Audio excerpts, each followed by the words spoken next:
Hola, queridos amigos de Potencial Máximo. Le damos la más cordial bienvenida a todo aquel que quiere alcanzar su máximo potencial. Y quiero felicitarlos por haber aceptado esta invitación y haber apartado este tiempo para este seminario. Creo que todos vamos a salir muy bien construidos a raíz de esto. Mi nombre es Ronnie Madrid. Tengo el privilegio de ser pastor de Iglesia Vida Real. Y quiero compartir con ustedes el hábito más importante al iniciar el día. Como estamos hablando de metas y hábitos, hay un hábito que tú y yo queremos cultivar. Y como soy pastor, ya te podrás imaginar a qué me refiero. Y es el hábito de hablar con Dios. El hábito de establecer contacto con Dios y desarrollar una relación, una amistad con nuestro Padre Dios. Yo crecí en un hogar de pastores y le agradezco a mi mamá y a mi papá que me insistían en orar. Sin embargo, yo empecé a disfrutar de la oración cuando descubrí que podía hacerle preguntas a Dios. Cuando descubrí que yo le podía preguntar y Él me iba a responder y me iba a dar estrategia, me iba a mostrar cosas en el camino. Y te voy a decir, la oración, ese hábito de hablar con Dios todos los días, me puede ayudar a hacer las correcciones que necesito hacer durante el camino. Cuando tú te pones una meta, suponte ahorita al inicio del año te estás poniendo una meta. Y qué lindo sería que establecer esa meta fuera tan sencillo como me puse la meta y en diciembre la logré. Qué lindo, no hubo interrupciones en el camino, pero no es así. Si tú tienes la meta de aquí a diciembre tener un 0.7% de grasa en tu cuerpo, o ahorrar tal cantidad de dinero, o terminar un ciclo de estudios, van a venir situaciones en el camino. Si tu asunto es la condición física, se te van a atravesar las donas, las hamburguesas. Si tu asunto es ahorrar cierta cantidad de dinero, van a venir imprevistos. Y entonces nosotros tenemos que hacer correcciones en el camino. Es como cuando un avión va de un punto A a un punto B. Tiene que ir haciendo pequeñas o grandes correcciones en el camino de acuerdo a lo que vaya encontrando. Y así es esto de las metas. Vamos a tener que ir haciendo pequeñas o grandes correcciones en el camino, pero ¿cómo sabemos el momento adecuado para hacerlas? Quiero decirte que lo mejor es poder hablar con Dios. Dios es nuestro creador, Él nos ama y Él está interesado en nuestros asuntos. Por lo tanto, nosotros nos beneficiamos de desarrollar el hábito de hablar todos los días con Dios, de hacerle preguntas y sabes que Él te puede responder. Cuando yo descubrí eso, es cuando yo aprendí a orar y a deleitarme en la oración. Y para ilustrarte los principios que te quiero compartir hoy, quiero tocar una historia o leer una historia o estudiar una historia que está en 2 Samuel capítulo 5, en donde el rey David, que es uno de los grandes reyes de Israel, es establecido como rey tanto para el reino de Judá como de Israel. Eran las tribus del norte. Él tiene la habilidad o la gracia de Dios de unificar estas dos secciones del país. Y cuando esto sucede, los filisteos, sus enemigos habituales, le declaran la guerra y vinieron al valle de Refaim. Y ahí David pide instrucciones a Dios y a partir de ese momento David empieza a guiarse por lo que Dios le indica. Así que si me acompañas, vamos a ver 4 principios de qué necesitamos hacer nosotros para establecer nuestras metas a través del hábito importante o más importante para iniciar el día. Así que antes de establecer mis metas, yo necesito comprobar que tengo el respaldo de Dios. Antes de que tú establezcas tus metas para este año, yo quiero invitarte a que compruebes si tendrías el respaldo de Dios para eso. Escuché a alguien que decía, no hay cosa más frustrante que pasarte toda la vida subiendo una escalera y al llegar al tope, darte cuenta que estaba en la escalera, en la pared equivocada. Eso es una tragedia. Establecerte una meta, luchar por ella y al llegar darte cuenta, no era lo que yo quería. ¿Has escuchado a gente que estudia una carrera universitaria y se dedica a otra cosa? Eso no es agradable. O sea, pasar varios años estudiando algo que no lo vas a usar con mucha frecuencia. Ahora, ¿cómo evitamos esto? Antes de establecer nuestras metas, sometemos esas situaciones a Dios. ¿Y cuál es el ejemplo? El rey David, veamos. 2 Samuel 5:17 dice, al enterarse los filisteos de que David había sido ungido rey de Israel, subieron todos ellos contra él, pero David lo supo de antemano y bajó a la fortaleza. Los filisteos habían avanzado desplegando sus fuerzas en el valle de Refaim, así que David consultó al Señor: ¿debo atacar a los filisteos? ¿Los entregarás en mi poder? Atácalos, respondió el Señor. Te aseguro que te los entregaré. Lo primero que nosotros tenemos que acostumbrarnos a hacer es, antes de ponernos una meta, consultar al Señor. Antes de establecer un rumbo, consultar al Señor y decir: Señor, ¿es esta tu voluntad? ¿Es esto lo que tú quieres que yo haga? Porque en mi caso, te digo, los proyectos exitosos que yo he logrado desarrollar se han logrado cuando Dios dice: sí, adelante. Así como dice acá a David: atácalos, respondió el Señor. Yo te aseguro que te los entregaré. Si vamos tomados de la mano del Señor, entonces el Señor nos va a respaldar. Yo tengo muchas historias de esto y te quiero decir que una de ellas es cuando nos ofrecieron una emisora. Actualmente en la ciudad de Guatemala nosotros tenemos el privilegio de tener bajo nuestra administración la radio 98.1, que antes era la WS y ahora es Ilumina. Cuando me la ofrecen, para mí era un proyecto impagable. Yo estaba buscando un tiempo en una radio que me vendieran, pero cuando me ofrecen una frecuencia, el costo de la frecuencia era 10 veces lo que yo había pensado que podía pagar para el programa de radio. Y un amigo que estaba en contacto con los dueños me dice: están rentando esta frecuencia y a mí me parece demasiado grande el proyecto. Sin embargo, decidí someterlo al Señor. Y le dije: Señor, ¿me apoyas en esto? Yo ya sabía este principio, me emocionaba tener esta emisora y sobre todo ya que sabía que era la 98.1. Y el Señor me dijo: ve, yo iré contigo. ¿Y sabes qué? Tenemos varios años al aire, Dios ha provisto para pagarla y ha sido algo milagroso. Ahora, si tú me dices: pastor, ¿usted se propuso una meta? Honestamente, yo no era tan inalcanzable, pero Dios vio mi corazón y Dios puso esa oportunidad y yo pude preguntarle: Señor, ¿esto viene de ti? Y por otro lado te podría contar muchos proyectos en los cuales yo me embarqué y no le pregunté al Señor, y fue un lío, un dolor, pérdida de sueño, pérdida de tiempo, pérdida de recursos económicos. Y he aprendido a que antes de establecer un proyecto, antes de establecer una meta, es mejor comprobar si tenemos el respaldo de Dios para esa meta. Número 2, antes de establecer mis metas, necesito estar dispuesto a darle el crédito por las victorias. Mira lo que hace David, y si algo David tenía en su carácter era que sabía atribuirle el crédito a Dios. Dice el verso 20: entonces David fue a Baal Perasim y ahí los derrotó. Por eso aquel lugar se llama Baal Perasim, pues David dijo: el Señor ha abierto brecha a mi paso entre mis enemigos, así como se abren brecha en el agua. Allí los filisteos dejaron abandonados sus ídolos y David y sus soldados se los llevaron. En otra versión dice que los quemaron. Pero, ¿qué quiero mostrarte acá? David es honrado y sabe atribuirle el crédito a Dios. Si tú quieres que Dios te respalde en tus proyectos, tienes que estar dispuesto a darle el crédito por las victorias.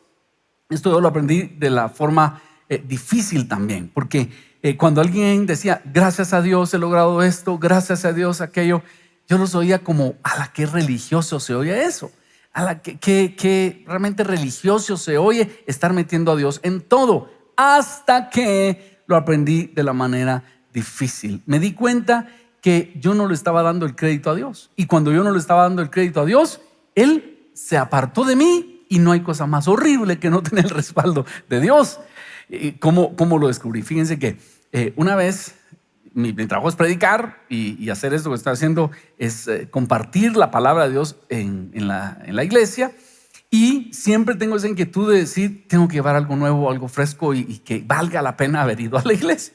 Una semana tenía que grabar y no sabía ni qué iba a decir, no tenía ni idea de qué iba a decir. Entonces me levanté en la mañana muy temprano, le dije: Dios, no sé ni qué decir, tengo que predicar y yo tengo que grabar. El miércoles grabamos un video de respaldo que y eso se va a los puntos donde tenemos otras iglesias por si fallara la transmisión, ellos pueden utilizarlo. Total, el miércoles yo tenía que grabar y no tenía ni idea de qué grabar.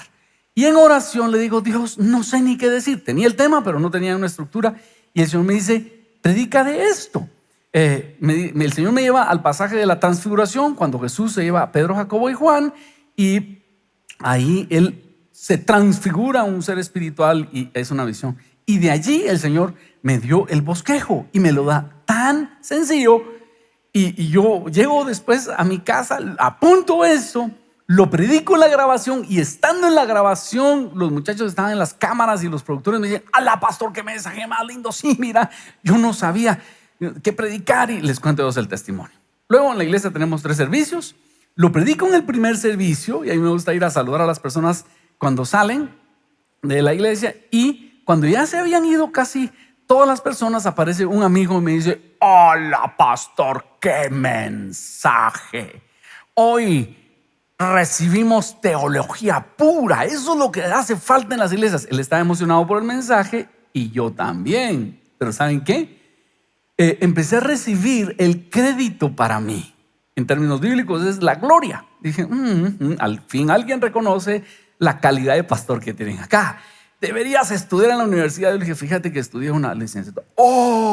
Miren, no le di la gloria. Me llené de orgullo cuando yo eso no lo había aprendido en mi licenciatura. Yo unos días antes estaba asustadísimo, no sabía qué hacer, pero ahora en el momento de la exposición no estaba dándole el crédito a Dios. Es más, yo dije, ¿cómo no apareció antes cuando había más gente? Está apareciendo cuando ya casi no hay gente. Bueno, y entonces subo a predicar el segundo servicio. Ustedes, yo muy confiado del contenido, lindo mensaje, y empieza a ser un mensaje aburrido, sin esencia. Yo no me estoy conectando con las personas. Y en la iglesia a veces usamos algún video, y recuerdo que a medio video le dije, Señor, ayúdame, esto no está funcionando. Y siento cómo el Señor pone en mi corazón y me dice, ¿cómo puedes solo? Como esto lo recibiste en tu teología, solo eso me dijo. Y entonces me doy cuenta que en ese momento de la prueba, cuando yo tuve que haber dado el crédito a Dios, no lo hice, y yo sabía que había pecado. Si hay algo que a Dios le molesta, es que no seamos honrados dándole el crédito, sobre todo cuando Él hizo las cosas. Y entonces, no sé, ese mensaje lo terminó como un aterrizaje forzoso. Le dije a todos, sus rostros entre las rodillas, vamos a aterrizar. Y bueno, no sé cómo terminó. Al final, igual fui a saludar y dije, tengo que ir a orar. Y pensé, voy a llamar a un amigo para orar juntos y confesar mi pecado, porque eso es un pecado. Y dije, voy a ver si está Vicente Sánchez por aquí. Pero después dije, ¿qué tiene que ver Vicente con esto? Un muy buen amigo. Y en el momentito me toca el hombro Vicente. Hola, Ronnie, ¿cómo estás? Me dice, vení, necesito que oremos juntos, quiero confesarte un pecado. Y me mira así como quien dice, mataste a tu suegra y la enterraste en el jardín, ¿qué hiciste? Fuimos a una oficina y le dije, le robé el crédito, le robé la gloria al Señor y necesito que ores por mí.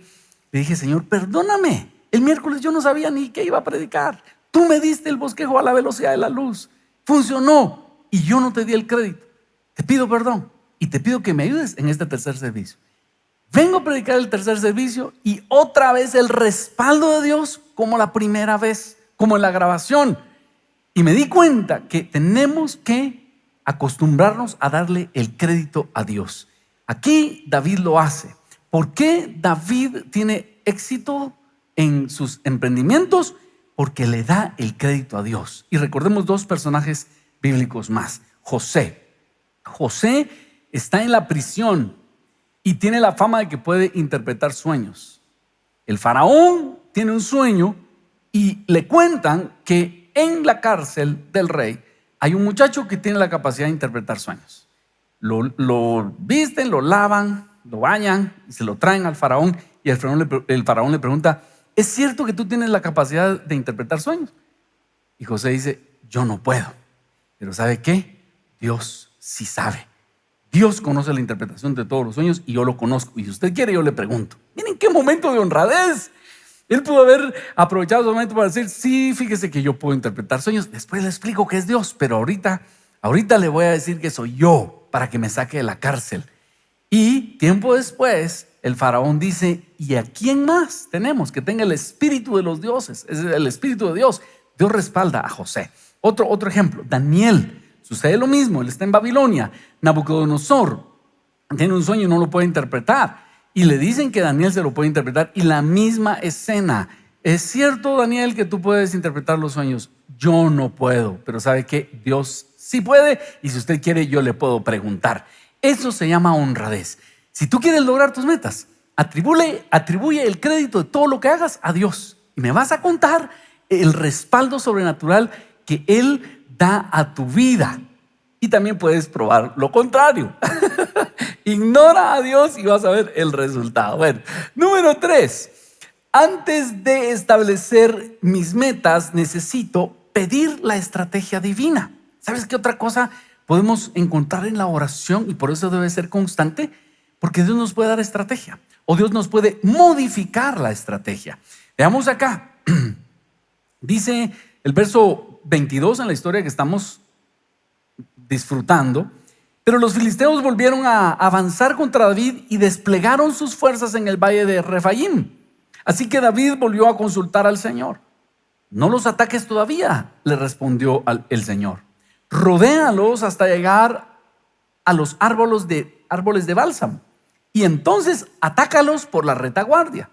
Tan pronto como oigas un ruido como el paso sobre las copas de los árboles, lanza el ataque, pues eso quiere decir que el Señor va al frente de ti a derrotar al ejército filisteo. Veamos cómo David, una vez más, tiene la misma escena, los mismos filisteos, al mismo valle de Refaim. ¿Y qué hubiera hecho yo? No sé qué hubieras hecho tú, pero muchas veces yo he asumido, ¿para qué molesto a Dios si yo ya le pregunté el año pasado por esto? Si yo ya le pregunté a Dios, ya no lo voy a estar preguntando.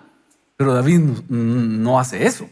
David sabe, Señor, vuelvo a preguntar. ¿Por qué? Porque dependo de ti. Por eso este hábito de la oración debe ser diario.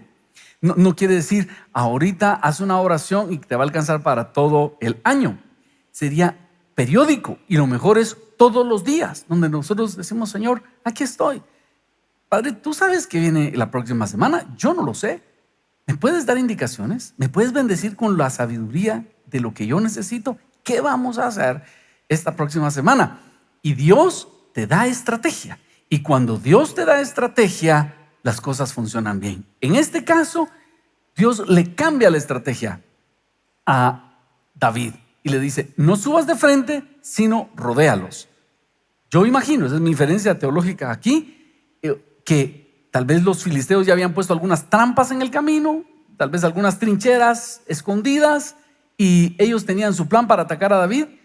Y porque David consultó a Dios, esas trampas quedaron inservibles porque Dios le cambió la estrategia a David.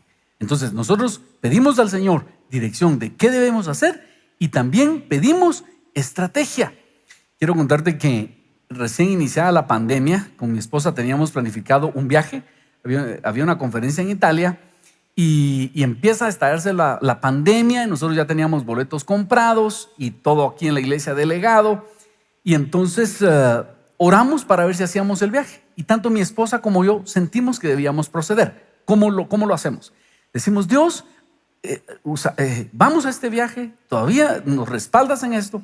Y entonces yo me quedo callado y procuro escuchar algo de Dios. Ya sea Dios me dice, yo voy contigo, no temas, algo.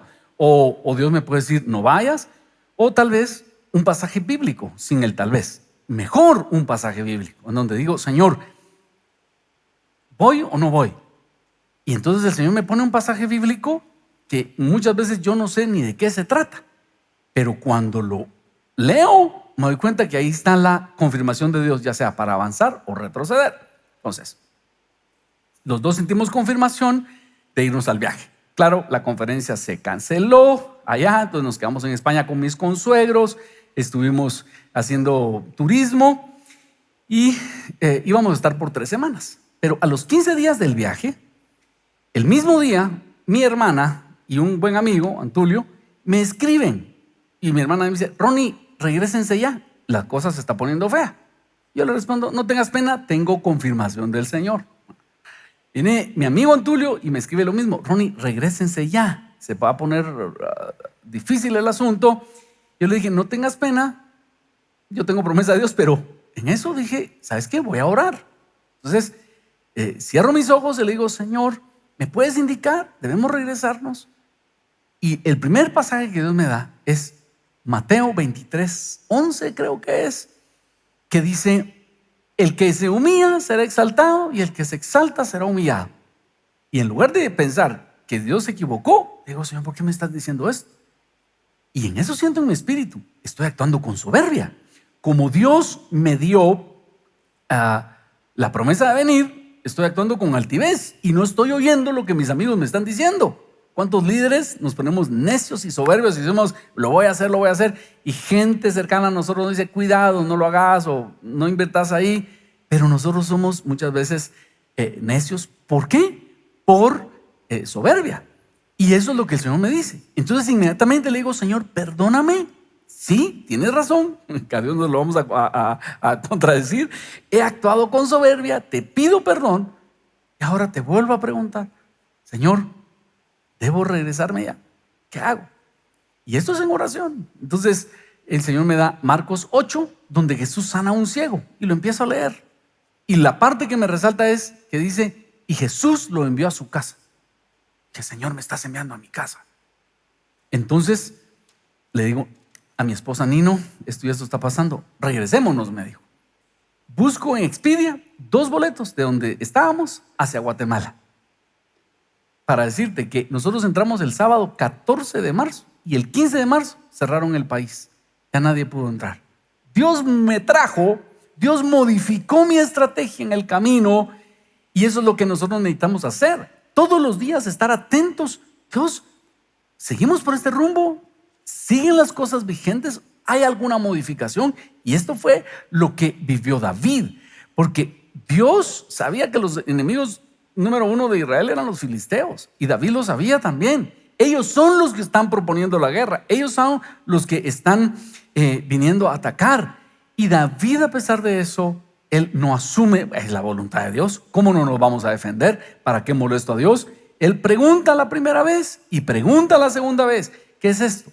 Nosotros necesitamos pedir estrategia de parte de Dios, y es por eso que amamos la Biblia y amamos la oración. Para mí es algo práctico. Yo leo la Biblia para saber todo el contenido de lo que Dios dice, pero también en estos momentos prácticos amo la Biblia porque ahí Dios me puede hablar. Y a veces saca un verso como una aguja de un pajar y me dice: aquí está la respuesta. Tengo muchos testimonios que podría contarte de eso.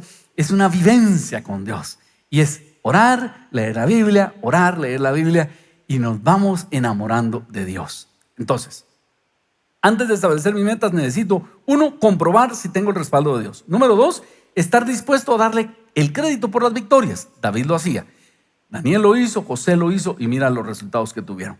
Número 3, debemos pedir la estrategia efectiva. Y número 4, antes de establecer mis metas, debo estar dispuesto a obedecer sus instrucciones. Porque tengo un amigo profeta, el profeta Horacio Lee, me dice, él dice enfáticamente: si no están dispuestos a hacer lo que Dios diga, mejor ni le pregunten nada. Claramente, ¿verdad? Y entonces dice aquí el versículo 25: así lo hizo David, tal como el Señor se lo había ordenado, y derrotó a los filisteos desde Gabaón hasta Geser. ¿Qué hizo David? Obedeció. Pedimos instrucciones, entonces estemos dispuestos a obedecer aunque no nos guste, porque a veces la obediencia es agradable. Por ejemplo, cuando antes de este viaje que te contaba, le preguntamos: Señor, ¿vamos a este viaje? Y Dios dice sí, yo iba feliz. Cuando le pregunto: Señor, ¿nos regresamos ya? Yo honestamente no me quería regresar, tenía planes para la otra semana, tenía que comprar otros boletos, porque ese boleto que perdí un boleto, y eso no es bueno, hermanos, perder dineros. Perdí ese dinero. Yo no quería que Dios me dijera: regrésate. Era acortar el viaje, era gastar más dinero, pero tuve que obedecer. Ahora, después de haber obedecido, digo, ¿qué hubiera pasado si me quedo ahí? ¿Dónde me hubiera quedado varado por meses en Europa, encerrado en algún lugar? Eso me hubiera salido mucho más caro. Entonces, ahí es donde nosotros entendemos que obedecer es mejor. Y en este contexto te quiero invitar a que te acerques a Dios. Si quieres obtener tu máximo potencial, el mejor método para hacerlo es acercarte a Dios. Mira lo que dice Juan 10:27. Las ovejas, las que son mis ovejas, oyen mi voz, y yo las conozco y ellas me siguen. Y yo les doy vida eterna, y no perecerán jamás, ni nadie las arrebatará de mi mano. Sé que hoy culturalmente está mal visto ser oveja, y vemos de vez en cuando ahí, no soy oveja, y ese tipo de cosas en redes sociales. Pero, ¿sabes qué? Ser oveja es reconocer que necesitamos a un pastor y que ese pastor es Jesús. Yo soy auxiliar, yo soy aspirante a auxiliar de pastor. El pastor es Jesús. Y cuando nosotros reconocemos que solos no podemos, entonces le decimos, Señor, yo necesito que tú seas mi pastor. En Juan 10, él toma esta metáfora de que Él es el pastor y nosotros las ovejas, porque Él nos guía. Él dice, mis ovejas oyen mi voz y yo las conozco y ellas me siguen. ¿Y a dónde nos lleva Él? A comer pastos. Él nos lleva a lugares donde estamos protegidos, protegidas por Él. Y yo sé que es humillante a nuestro intelecto y a nuestro talante decir, soy oveja.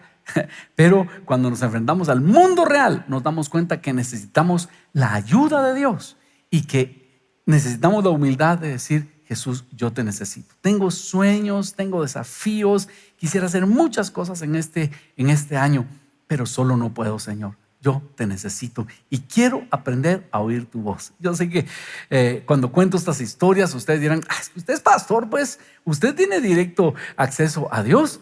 Pero ¿sabes por qué me gusta contar estas historias? Para despertar tu apetito, para que tú digas, yo también quisiera escuchar así a Dios. Y te voy a decir algo, se puede. Aquí no dice los pastores oyen mi voz, aquí dice las ovejas oyen mi voz. Dios te ama tanto que Él te quiere ayudar en esas metas. Él te quiere decir, no, esto no inviertas ahí tu tiempo, por aquí vete.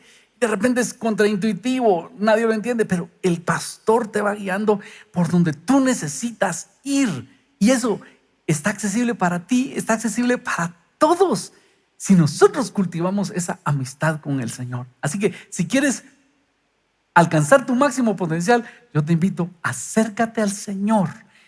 Acércate a Él. Él está dispuesto a escucharte. Él está dispuesto a responder si tú estás dispuesto a acercarte a Él. Así que voy a dejar aquí la conferencia. Quiero invitarte a que sigas adelante. El mejor consejo es acércate a Dios porque Él te quiere ayudar a alcanzar esas metas si tú estás dispuesto a escuchar su voz y obedecerlo y seguirlo. Que el Señor quede contigo y continuamos con nuestra conferencia.